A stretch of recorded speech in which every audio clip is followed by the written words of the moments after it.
स्वच्छतागृहांअभावी महिलांची मोठी गैरसोय होती असं चित्रा वाघ यांनी म्हटलंय। घराबाहेर पडल्यानंतर स्वच्छतागृहांचा अभाव दिसतोय। स्वच्छतागृह नसल्याने महिलांची गैरसोय होती।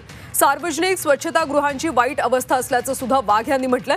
आमदार चित्रा वाघ यांच्याकडून महिला स्वच्छतागृहांबाबतचा मुद्दा विधान परिषदेत उपस्थित करण्यात आला। आजही कामानिमित्ताने किंवा इतर कारणाने बऱ्याच महिला या घराबाहेर प्रवास करत असतात आणि त्यावेळेला स्वच्छतागृहांचा अभाव हा फार मोठ्या प्रश्नाला त्यांना सामोरं जावं लागतं।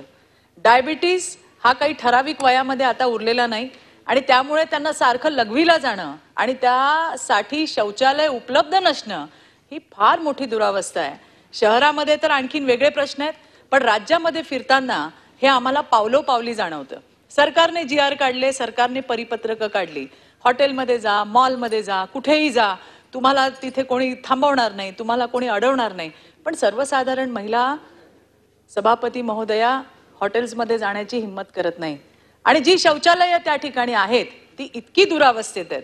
मी तर अगदी मंत्री महोदयांना सांगीन की त्यांनी पेट्रोल पंपवरती जितके शौचालय राज्यामध्ये आहेत कृपया एकदा सर्वे करावा शासनाकडनं। इतकी वाईट अवस्था आहे, मुद्दामच काचा फोडून ठेवलेल्या आहेत।